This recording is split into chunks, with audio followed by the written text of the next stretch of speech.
Assalamualaikum warahmatullahi ta'ala wabarakatuh. Waalaikumsalam warahmatullahi wabarakatuh. Alhamdulillah rabbil alamin.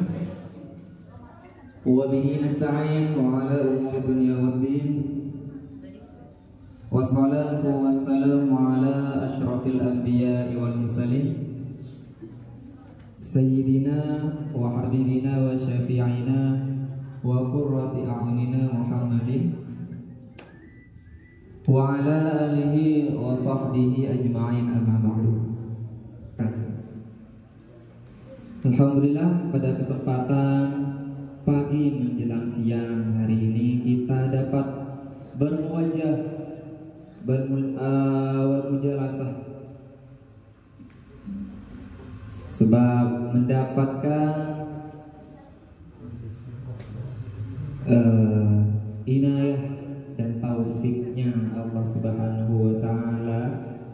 Juga kita patut bersyukur ya terhadap Allah Subhanahu wa Ta'ala yang berikan kita nikmat sehat dan sempat. Kadang orang itu sempat tapi tidak sehat, kadang ada yang sehat tapi tidak sempat. Contohnya kayak apa? Teman-teman kalian yang tidak masuk itu sebenarnya sehat tapi tidak sempat. Salawat serta salam semoga tetap tercurah melimpahkan kepada baginda besar Nabi Muhammad sallallahu alaihi wasallam, yang mana berkat beliaulah kita dapat memilih antara yang hak dan yang batil. Juga berkat beliaulah kita dapat ketenangan jiwa. Salah satu nabi terakhir yang mempunyai keistimewaan yang luar biasa, bahkan wahyunya yang paling luar biasa, yaitu Al-Quranul Karim. Dari sekian kitabnya Allah yang 4, itu semua terkumpul di dalam Al-Quran. Dan Al-Quran itulah wahyu yang paling mulia yang dimiliki oleh Nabi Muhammad SAW. Mungkin langsung saja kami di sini mempunyai tugasnya dari kepala sekolah untuk mengisi materi dengan judul At-Taharah. Tidak asing lagi bagi kalian. Apa itu taharah? Asa soceh. Mencak bahasa Indonesia itu bersuci. Mencak menurunnya asa soceh. Di sini ada beberapa materi yang akan kami sampaikan, meliputi ketentuan bersuci, tata cara bersuci, juga penerapan dan hikmah bersuci. Kita akan mengkaji apa yang telah saya sebutkan barusan. Yang pertama yaitu ketentuan taharah. Ya, ketentuan at-taharah.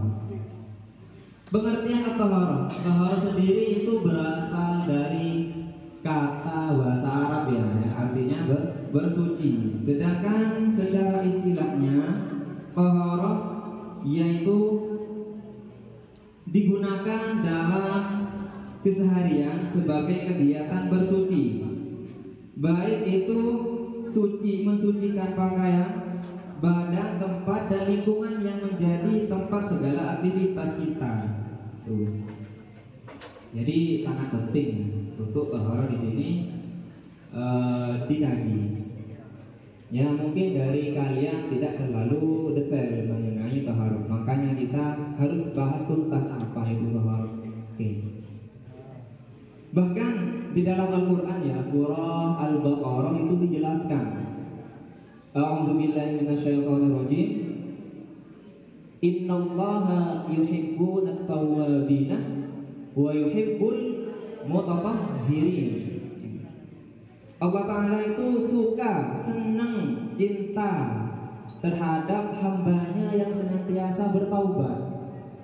Terus dilanjutkan, wa yuhibbuna al-mutatahhirin.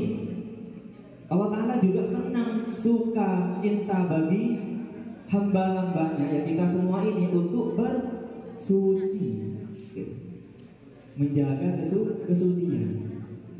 Ditambah lagi hadisnya Nabi Muhammad yang diriwayatkan oleh Abi Malik Al-Haris ibn Asif Al-Ash'ari radhiyallahu ta'ala anhu qala Rasulullah sallallahu alaihi wasallam at-tuhuru syatrul iman.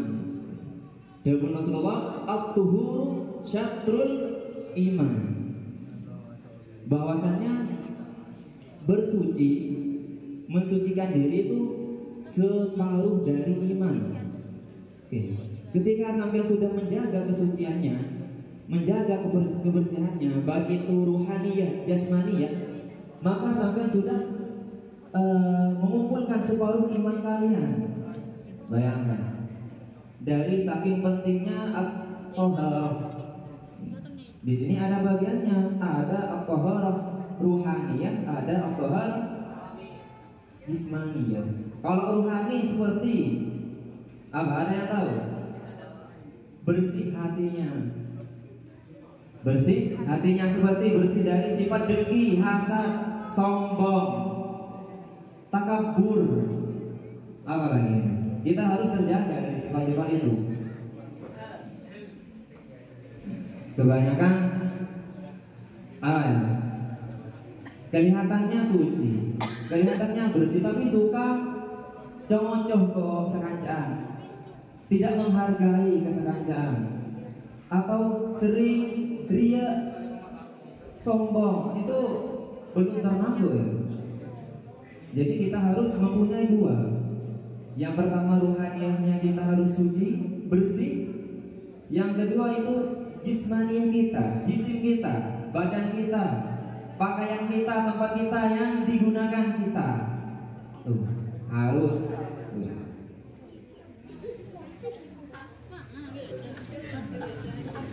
Lanjut. Taharah di sini ada bagiannya. Taharah nikah berbeda. Yang pertama, bersuci dari hadas. Pernah ngisi hadas sampai? Apa hadasnya? Secara bahasa apa hadasnya? Bani Abdus, hadas. Apa hadas? Hadas secara bahasa yaitu peristiwa. Hadas secara bahasa peristiwa. Secara istilah yaitu keadaan tidak suci pada diri seseorang muslim yang menyebabkan ia tidak diperbolehkan beribadah. Jadi ketika kita hadas, maka syar'i melarang kita untuk beribadah yang kategorinya harus mempunyai kesucian diri. Ketika kita hadas, contoh kecilnya kita nggak boleh sholat, kita nggak boleh apa itu, baik sholat fardu atau sunnah, kita nggak boleh tawaf, apalagi yang berhubungan dengan hadas itu. Nah, syar'i, hukum syariat itu tidak memperbolehkan ketika kita hadas melakukan hal-hal yang seperti itu. Jadi ketika kalian hadas, maka kalian tidak diperbolehkan untuk melakukan sesuatu yang meliputi beribadah yang menggunakan kategori syar'i tersebut. Terus di sini hadas dibagi menjadi dua. Ada hadas kecil, ada hadas besar. Hadas rajin, hadas kene.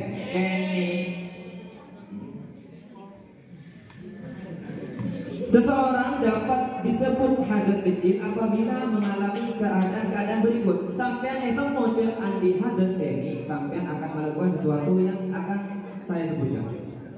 Yang pertama, keluar sesuatu dari kubul atau dubur, ya.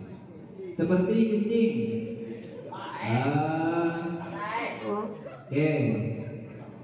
Bahasa Indonesianya itu buang air besar ya, berak. Yang pakai bahasa Madura cara ambil kasar tuh. Apa? Keluar angin ya, kempes. Tuh. Itu kita ketika mempunyai wudu, maka wudu kita batal. Itu istilahnya hadas kan? Hadas kecil, hadasul asghar.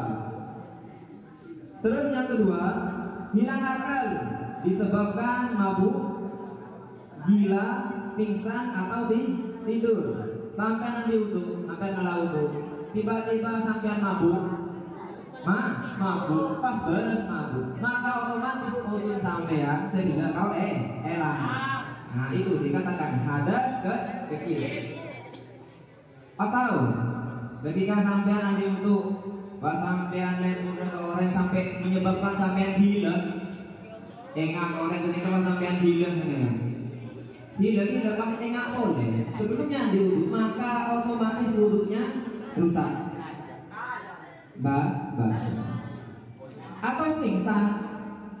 Sampean nanti wudu, entar kejede, tiba-tiba pun kancana sampean ke anti sifat grogi atau pekerja nih. Kapan izin kerja tiba pingsan nih.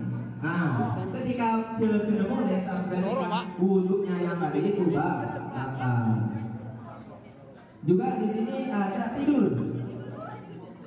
Sampean rosok, sampean apa jang isya, dung teh dungan, curang teh tuh, ayu, saya tarawih. Tiba-tiba sampean langsung coba tarawih, itu tidak boleh. Kenapa? Karena salah satu yang menyebabkan karena itu batal terhadap hadas kecil itu, yang penyebabnya itu tidur. Kecuali di dalam kitab itu dijelaskan tidurnya orang yang duduk di tempatnya, tumamatnya orang karo tali kulit neng itu. Misal sampai itikaf nang masjid, toju antang sampai antang. Jangan, tidak apa-apa itu tidak batal. Intinya sampai duduknya harus tak huli, tak yang goyang, tak lengeng. Nang tumamat nang orang, lima dulu tumamat. Itu tidak apa. Kalau tidurnya selain itu batal.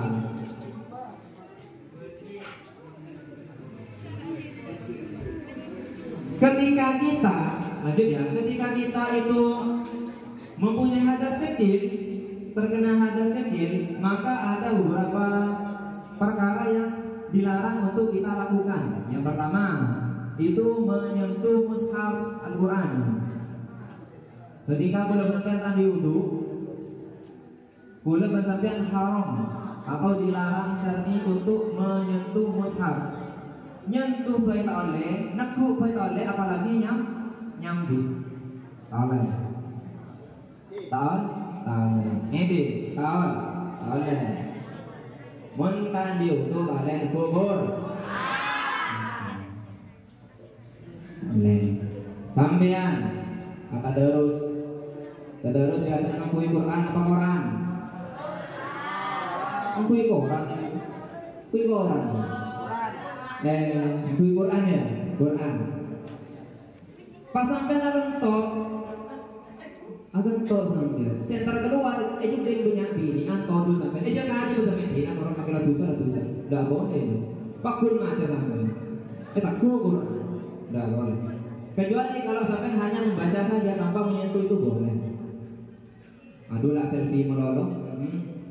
Aduh enggak nyi jogram.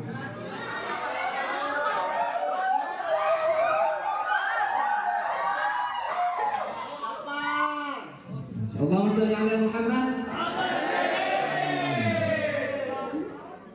Nanti kalau mau TikTok di depan ya sama saya nanti. Lanjut.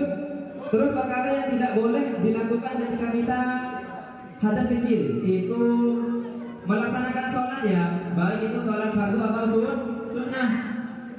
Mun sampean tadi wudu, mun hadas tali apa yang sampean?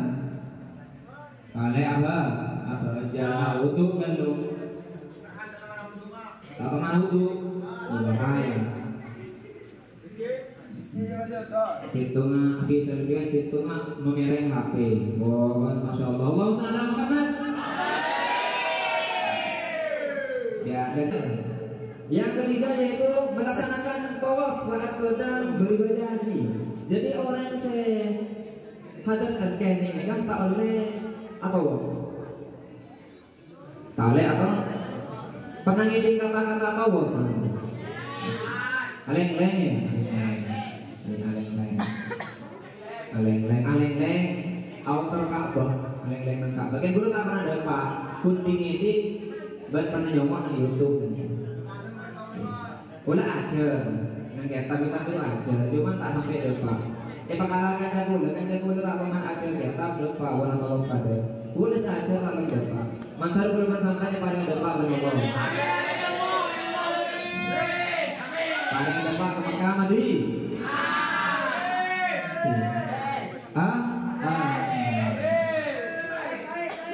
Ayo, apa ini? Istamil. Sekarang hadas besar, barusan penyebab dan larangan ketika kita hadas kecil. Sekarang pindah ke hadas besar, sedikit lagi. Kenapa hadas besar? Oh, ini sampai hadas besar. Kenapa? Hadas yang mewajibkan kita untuk wuslun atau hadus mandi besar. Sebenarnya mandi besar ini sampai pahala keras ya kan ya. Badan mandi besar, badan mandi biasa. Kalau mandi besar itu karena ada sebab ya. Sampai pernah mandi besar? Pernah. Oh, pernah. Kakeknya, Dul, pernah mandi besar kan?